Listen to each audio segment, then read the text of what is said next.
Hello, जय हिंद दोस्तों। स्वागत है आप सभी का हमारे यूट्यूब चैनल में, जहां हम लोग बिहार बिजली विभाग टेक्नीशियन ग्रेड 3 का प्रैक्टिस सेट बना रहे हैं। उसमें आज हम लोग सेट नंबर 112 बनाएंगे। सेट नंबर 112 का क्वेश्चन नंबर 1 हम लोग देखेंगे। तो चलिए हम स्टार्ट करते हैं सेट नंबर 112 का क्वेश्चन नंबर 1 से।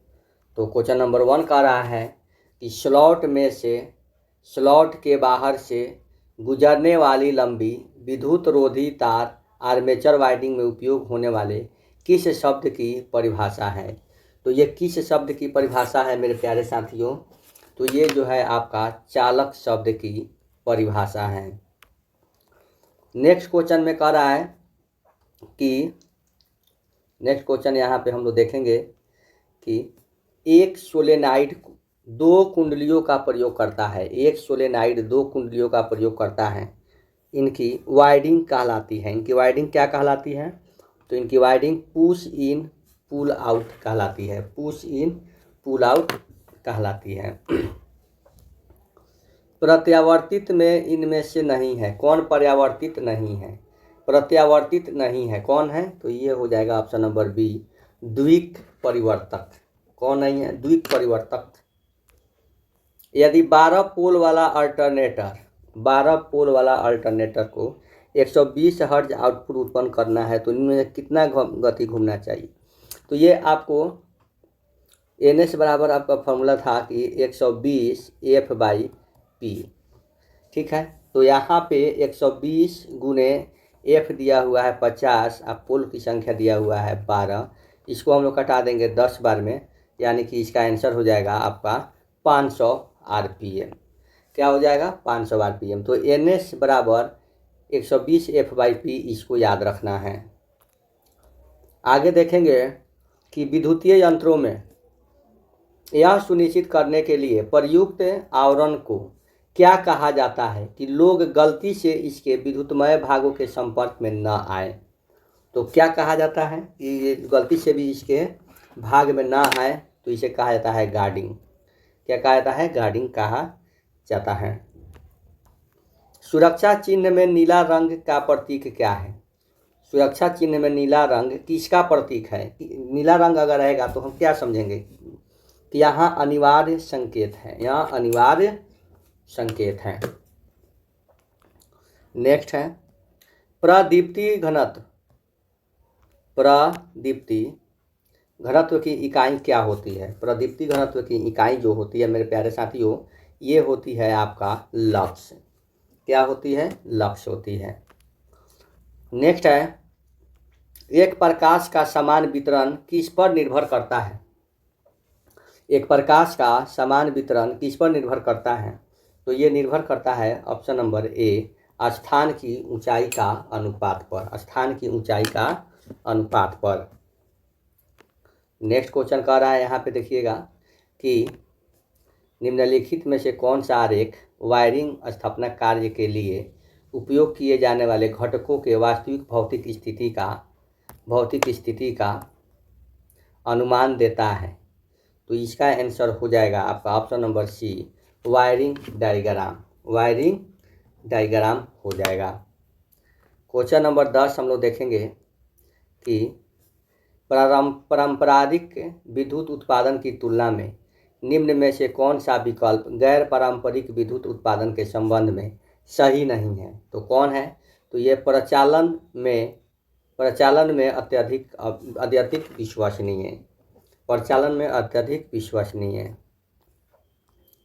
किस प्रकार का नवीकरणीय ऊर्जा संयंत्र न्यूनतम औसत पूंजी लागत देता है? किस प्रकार का नवीकरणीय ऊर्जा संयंत्र न्यूनतम औसत पूंजी लागत देता है? तो ये हो जाएगा ऑप्शन नंबर आपका बी, तटवर्ती हवा। क्या हो जाएगा? तटवर्ती हवा।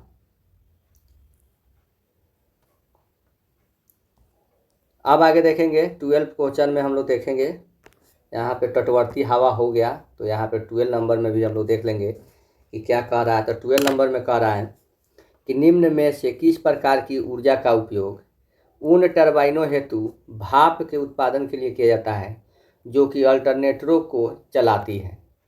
जो कि अल्टरनेटरों को चलाती है। तो इसका आंसर हो जाएगा ऑप्शन नंबर सी, तापीय हो जाएगा। क्या हो जाएगा? तापीय हो जाएगा। निम्नलिखित में से या निम्न में से कौन ऊष्मीय शक्ति संयंत्र की तुलना में डीजल शक्ति संयंत्र का एक वैध लाभ नहीं है? तो कौन है? तो ये है संयंत्र की क्षमता अधिक होती है। संयंत्र की क्षमता अधिक होती है। एक सिंगल फेज एसी मोटर को स्वप्रवर्तित बनाने के लिए किसको मुख्य वाइंडिंग में जोड़ने की आवश्यकता होती है? तो किसको? तो सहायक रनिंग वाइंडिंग में। एक एकल कला मोटर रिवाइंडिंग में कुंडल समूह कनेक्शन लागत तरीके से जोड़ा होने पर क्या प्रभाव पड़ता है? तो क्या प्रभाव पड़ता है? तो इसका प्रभाव पड़ता है आपका, यहाँ पे देखेंगे कि मोटर नहीं चलेगी। इसका प्रभाव यही पड़ेगा कि मोटर नहीं चलेगी। नेक्स्ट देखेंगे कि कैपेसिटर स्टार्ट मोटर की शुरुआत के दौरान कैपेसिटर किसमें जुड़ा हुआ होता है?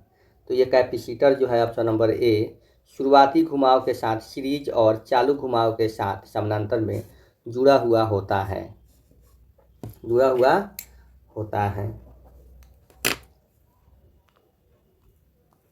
प्रेरण मोटर का स्टेटर से बनाया जाता है। प्रेरण मोटर का स्टेटर किससे बनाया जाता है? तो प्रेरण मोटर का स्टेटर जो है आपका सिलिकॉन इस्पात से बनाया जाता है। नेक्स्ट यहाँ पे देखेंगे कि स्लिप रिंग इंडक्शन मोटर की तुलना में निम्नलिखित में से कौन सी स्क्वायरल केज इंडक्शन मोटर का सही अभिलक्षणिकता है? तो ये हो जाएगा ऑप्शन नंबर बी रोटर प्रतिरोध विधि द्वारा गति नियंत्रण संभव नहीं है। क्वेश्चन नंबर 19 में हम लोग देखेंगे। क्वेश्चन नंबर 19 कह रहा है मेरे प्यारे साथियों कि यदि किसी प्रेरणी मोटर का सरपन 0.1 हो जबकि इसकी तुल्यकालिक गति 1000 आरपीएम है तो इसकी घूर्णक रोटर गति कितनी होगी? तो इसकी घूर्णक रोटर गति जो होगी आपका 900 आरपीएम होगी। क्या होगी? 900 आरपीएम होगी। ANR बराबर एक ट्रांसफार्मर की द्वितीय कुंडली पर तार के घुमाव की संख्या में वृद्धि किससे होगी? वृद्धि द्वितीयक धारा में कमी से होगी। आगे है, यदि प्राथमिक कॉइल में 3 लूप है और द्वितीय कॉइल में 30 लूप है तो वोल्टेज क्या होगा? तो वोल्टेज जो है आपका 10 गुना स्टेप अप हो जाएगा। यदि ट्रांसफार्मर K बराबर 10 R1 बराबर 0.1 ओम हो तो द्वितीयक रूप में निर्दिष्ट समतुल्य प्राथमिक प्रतिरोध क्या होगा? तो प्राथमिक प्रतिरोध क्या होगा? तो यहाँ पे हम लोग देखेंगे तो यहाँ पे प्राथमिक प्रतिरोध जो है आपका 10 ओम हो जाएगा। देखिए दोस्तों, यहाँ पे ट्रांसफार्मर में होने वाला इनमें से कौन सा नुकसान इंडक्शन मोटर के ब्लॉक्ड रोटर टेस्ट में बहुत अधिक होता है? तो ये होता है आपका कॉपर लॉस में। किस में होता है? कॉपर लॉस में। ट्रांसफार्मर पर शॉर्ट सर्किट परीक्षण क्या निर्धारित करने के लिए किया जाता है? ट्रांसफार्मर पर शॉर्ट सर्किट परीक्षण क्या निर्धारित करने के लिए किया जाता है? तो ये किया जाता है कॉपर ह्रास। परिणामित्र के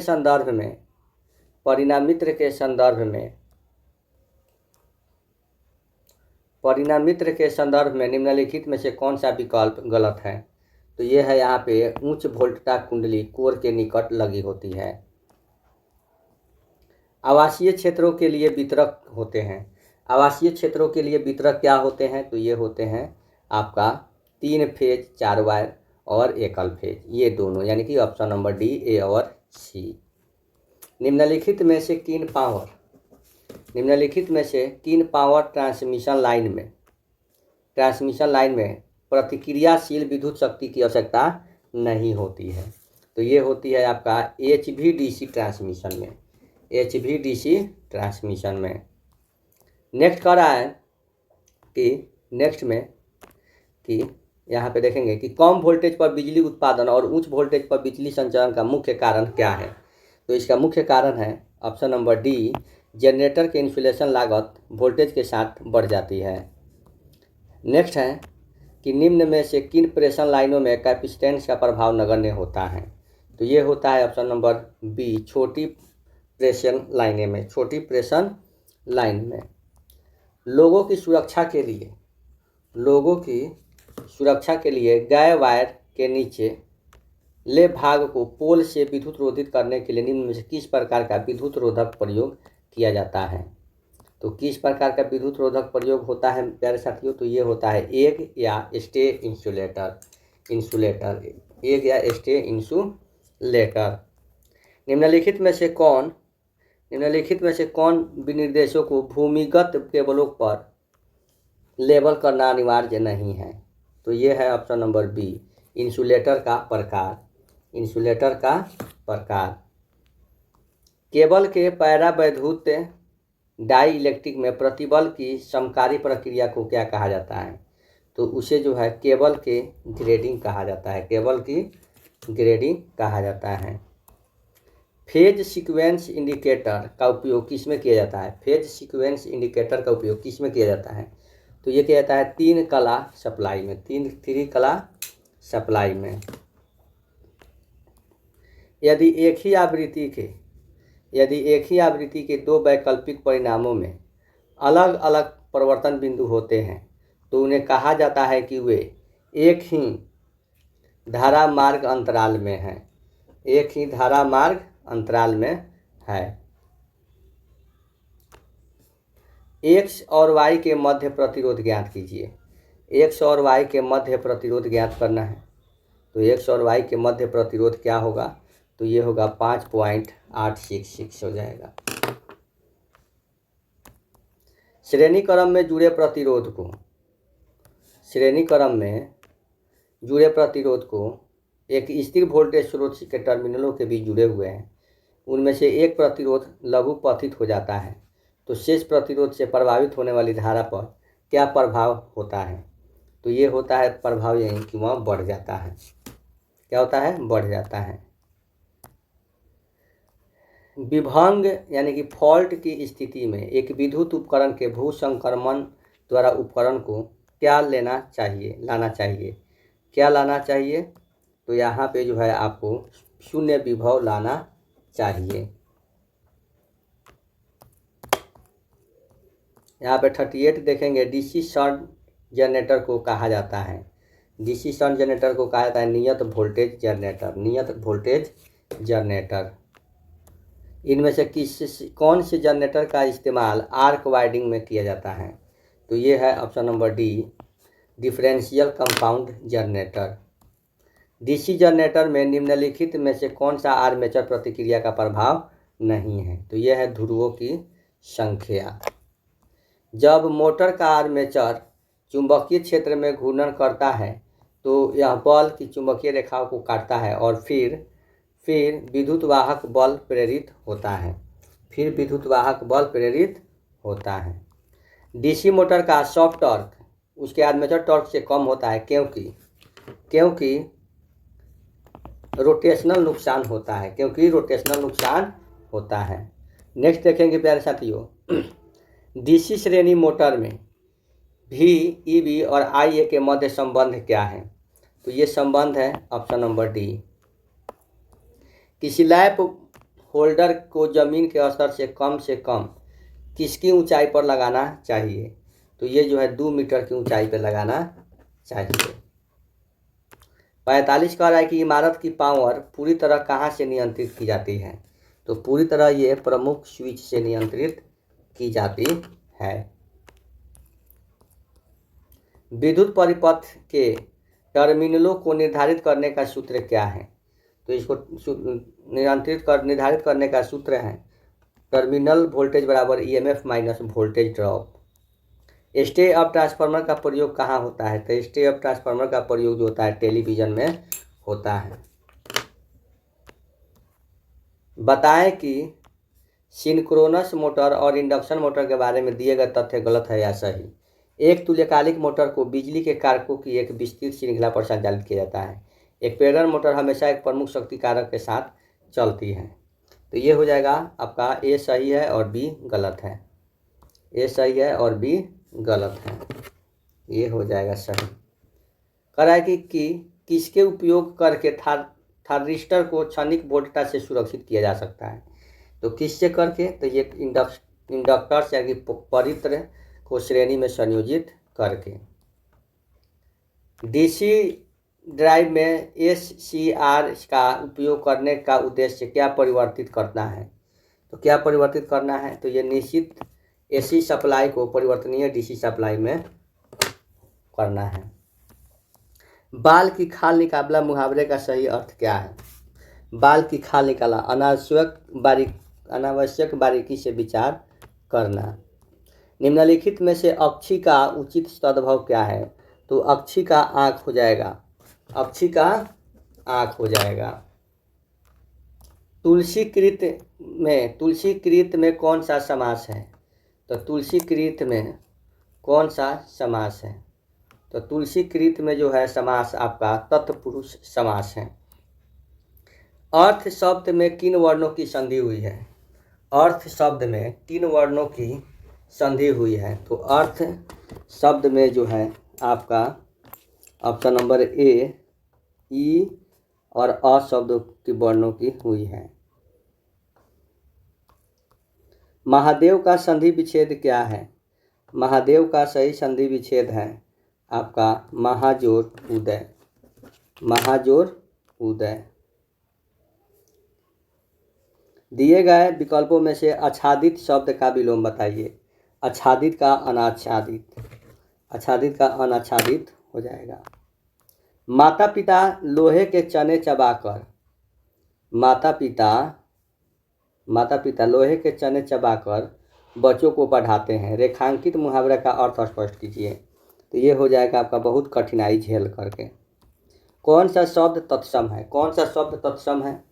तो ये जो है आपका ऑप्शन नंबर बी गोधूम जो है यह तत्सम है। कौन है, गोधूम तत्सम है।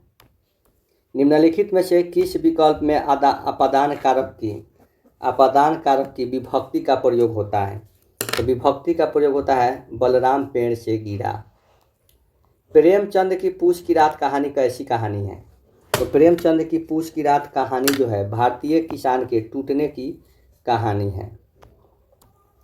किसी बिंदु P से दक्षिण की ओर चलना प्रारंभ करता है, दक्षिण की ओर चलना प्रारंभ करता है और 40 मीटर चलता है। इसके बाद वह अपनी दाईं ओर मुड़ता है और 30 मीटर चलता है, फिर बिंदु के ऊपर पहुंच जाता है। अब बताएं कि वह अपने प्रारंभिक बिंदु से किस दिशा में है। तो प्रारंभिक बिंदु से वह दक्षिण पश्चिम दिशा में है, यानी कि ऑप्शन नंबर ए में है। दक्षिण पश्चिम दिशा यानी कि ऑप्शन नंबर ए में है। नेक्स्ट देखेंगे कि नीचे दिए गए पासा में 3 अंक के विपरीत फलक पर कौन सा अंक होगा। 3 अंक के विपरीत फलक पर, तो देखिए यहाँ पे 3 अंक के विपरीत फलक पर 3 और 5 और 6 नहीं होगा, 5 और 6 नहीं होगा। 4 के जगह पे 5 6 नहीं होगा, 1 नहीं होगा और 2 नहीं होगा। 4 5 6 1 और 2 नहीं होगा। ठीक है, किसके जगह पे, 4 के जगह पे। तो 4 के जगह पे क्या होगा। तो ये क्वेश्चन क्या था कि 3 के जगह पे, तो 4 के जगह पे क्या हो जाएगा ऑप्शन। तो ऑप्शन हो जाएगा आपका C4 हो जाएगा 3 के विपरीत। निम्नलिखित में से कौन सी श्रृंखला अग्रिम श्रृंखला होगी। तो कौन सी श्रृंखला अग्रिम श्रृंखला होगी। तो यहाँ पे हो जाएगी आपका 220।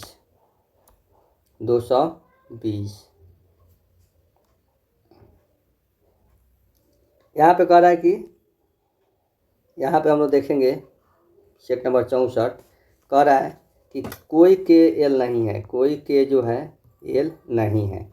सभी एल जो है क्या है, एम है। सभी एम क्या है, तो जी है। तो कुछ जी एल है, कुछ जी एल है, सही है। कुछ एम एल है, ये भी सही है। कोई एल के नहीं है, ये भी सही है, तीनों सही है। तो तीनों सही है, का मतलब है कि आपका तीनों सही है। तो ये हो जाएगा आपका ऑप्शन नंबर बी ऑप्शन सही है। यहाँ पे हम लोग देखेंगे कि यहाँ पे 4 6 9 6 9 12 16, यहाँ 2 बढ़ रहा है, 3 बढ़ रहा है, 3 बढ़ रहा है, 4 बढ़ रहा है, यहाँ 4 बढ़ रहा है तो 5 बढ़ेगा तो 25 हो जाएगा। आंसर 65 का हो जाएगा ऑप्शन नंबर बी। 66 कह रहा है कि यहाँ पे देखेंगे 66 में क्या हो रहा है मेरे प्यारे साथियों। तो 66 में आपका यहाँ पे हो जाएगा, यहाँ पे 3 तिहाई 9, 2 दूनी 4, 13 और 1 14। उसी तरह हो जाएगा इसका भी 16 25 31 प्लस 1 16 25 41 प्लस 1 हो जाएगा 42, यानी कि ऑप्शन नंबर 66 का हो जाएगा ऑप्शन नंबर ए। 67 कह रहा है कि एक कूट भाषा में, तो कह रहा है कि डिफिनेटली को क्या दर्शाता है। तो डिफिनेटली को क्या दर्शाता है, तो यहाँ पे हम लोग देख लेंगे डिफिनेटली में कौन कौन है। तो वी इसमें है और इसमें है। तो वी इसमें और इसमें है, तो वी क्या क्या है, 7 3 है, 7 भी है और 3 भी है। तो जो है वो उसको काट देंगे, 3 को काट दे रहे हैं, ठीक है। फिर कह रहा है से अच्छा चलिए फील इसमें भी है इसमें भी है। तो फील का क्या कर रहा है 7, तो 7 काट दे रहे हैं, 7 काट दे रहे हैं। अब कह रहा है कि से किस में है, से इसमें भी नहीं है इसमें भी नहीं है, तो से का नहीं है, तो डिफिनेटली भी नहीं है। तो डिफिनेटली का क्या बच जा रहा है, 9 और 1 बच जा रहा है। तो देखिए आंसर क्या होगा, आंसर तो इसका जो है आंसर होगा 67 का डी निर्धारित नहीं किया जा सकता है, क्योंकि 9 भी बच जा रहा है और 1 भी बच जा रहा है। निम्न समीकरण को सही करने के लिए किन 2 चिन्हों को परस्पर बदलना होगा। तो देखिए बदल के देखेंगे, यहाँ पे माइनस करेंगे और यहाँ पे भागा करेंगे तो भी नहीं आएगा। तो यहाँ पे हम लोग 63 भागा रहेगा 7 गुना 5 प्लस 3 माइनस 46, देखते हैं 9 9 पचे 45 प्लस 3 माइनस 46, ये 48 माइनस 46 इक्वल टू 2, यानी कि ऑप्शन नंबर बी जो है हमारा सही है। यहाँ पे कह रहा है कि हरे रंग के सामने कौन सा रंग होगा। तो हरे रंग के सामने, तो हरे रंग के सामने देखेंगे हरा है, तो हरा के सामने नारंगी और लाल नहीं होगा, नारंगी और लाल नहीं होगा। हरा के सामने फिर रजत भी नहीं होगा, तो हरा के सामने क्या होगा आपका ऑप्शन नंबर डी बैगनी हो जाएगा। क्या हो जाएगा, बैगनी हो जाएगा। 70 में देखेंगे कह रहा है कितने त्रिभुज हैं। तो इसमें जो है कितने त्रिभुज हैं, तो इसमें आपका 14 त्रिभुज हैं। यहाँ काउंट कर लेंगे तो यहाँ पे 1 2 3 4 5 6 7 8 हो गया, और ये बड़ा 9 और ये बड़ा 10 ये हो गया। अब यहाँ से आइएगा तो 10 11 12 13 और ये 14, तो 14 यहाँ पे हो गया। किसी संवैधानिक संशोधन को मिनी संविधान के नाम से जाना जाता है, जिसके तहत स्वर्ण सिंह समिति की सिफारिश को लागू किया गया था। तो ये हो जाएगा आपका ऑप्शन नंबर ए 42वें संविधान संशोधन। भारत के किस संविधान में संशोधन करने के लिए संसद की शक्ति का वर्णन 368 अनुच्छेद में है, 368 अनुच्छेद में है। हाल ही में भारत ने किस नदी पर बांध बनाकर पाकिस्तान जाने वाले पानी को रोक दिया है। तो ये है आपका रावी नदी पर। इस नदी पे, रावी नदी पर। हाल ही में किसे 2027 विश्व एथलेटिक चैंपियनशिप के मेज़बान के रूप में घोषित किया गया है। तो किसे घोषित किया गया है, तो ये घोषित किया गया है आपका बीजिंग को घोषित किया गया है। भारत का अंतिम शक्तिशाली मुगल शासक किसे माना जाता था। तो ये औरंगजेब को माना जाता था। निम्न में कौन सा कथन सही है। तो निम्न में कौन सा कथन सही है प्यारे साथियों। तो ये बाल विवाह निरोधक अधिनियम 1929 में पारित किया गया था। 1905 में बंगाल विभाजन का आदेश किस वायसराय ने पारित किया था। तो ये लॉर्ड कर्जन ने पारित किया था। 78 कह रहा है कि धर्मनिरपेक्षता का अर्थ क्या है। तो धर्मनिरपेक्षता का अर्थ है किसी भी धर्म का आभास नहीं, किसी भी धर्म का आभास नहीं, कोई धर्म का आभास करना, किसी भी सत्संग में शामिल होने की स्वतंत्रता, धर्म और पूजा की स्वतंत्रता। सबसे अच्छा धर्म और पूजा की स्वतंत्रता, यानी कि ऑप्शन नंबर ए। नर्मदा नदी का उद्गम स्थल कौन सा है। तो नर्मदा नदी का उद्गम स्थल जो है आपका अमरकंटक है, यानी कि ऑप्शन नंबर ए। यहाँ पे कह रहा है कि fill in the blanks with the correct preposition.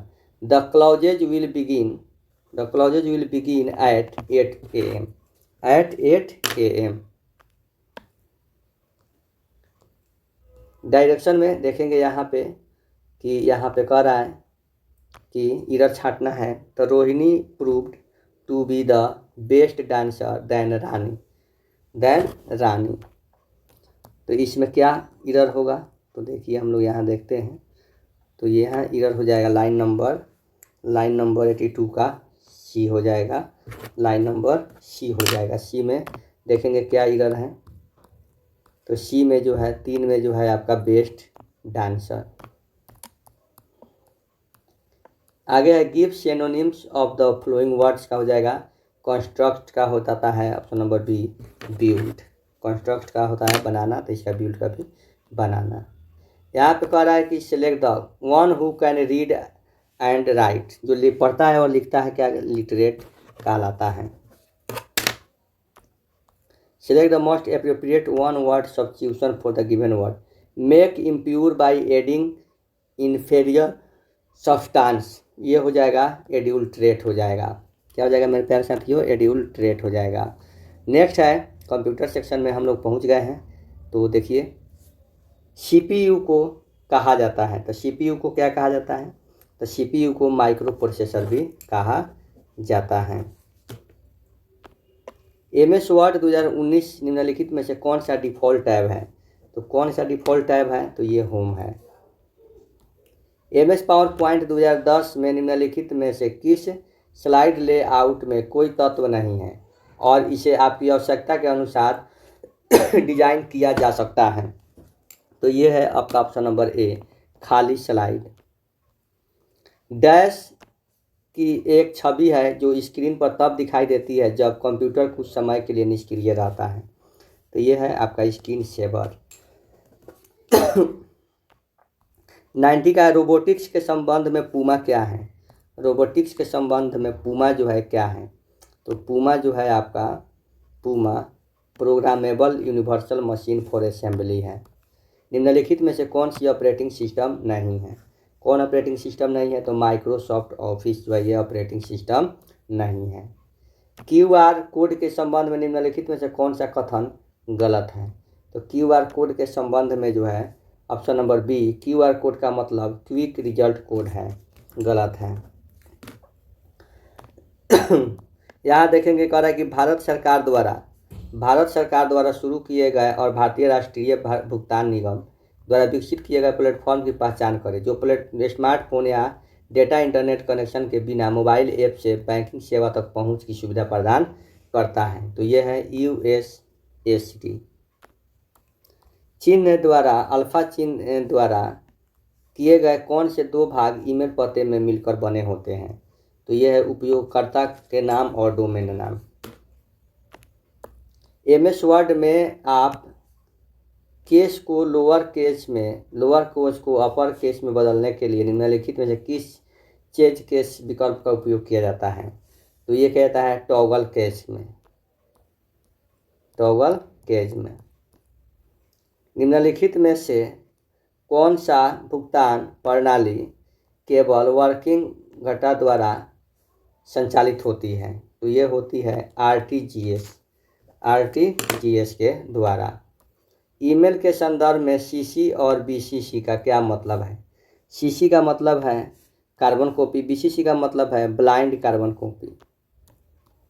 Bhim app किससे विकसित होता है। तो भीम ऐप जो होता है ये भारतीय राष्ट्रीय भुगतान NPCI से होता है। ई वॉलेट के बारे में निम्नलिखित में कौन सा कथन गलत है। तो ई वॉलेट के बारे में भुगतान करने के लिए ई वॉलेट को व्यक्ति के बैंक खाते से लिंक करना आवश्यक है। ये गलत है, तो यही हमारा आंसर हो जाएगा। 100 में कह रहा है कि दिए गए URL पते www.google.com सर्च एग्जाम्पल पेज में डोमेन नाम क्या है। तो इसमें डोमेन नाम है google.com जो है इसका डोमेन नाम है। और इसी के साथ आज का ये सेट समाप्त हुआ। ये वीडियो आपको कैसा लगा कमेंट बॉक्स में ज़रूर कमेंट करें और वीडियो को शेयर करते रहें ताकि हमें भी मोटिवेशन मिल जाए, ताकि मैं अच्छे से अच्छे वीडियो आप लोगों के बनाने का प्रयास कर सकूं। तो चलिए मिलते हैं अगले वीडियो में, तब तक के लिए बाय, शुभ रात्रि।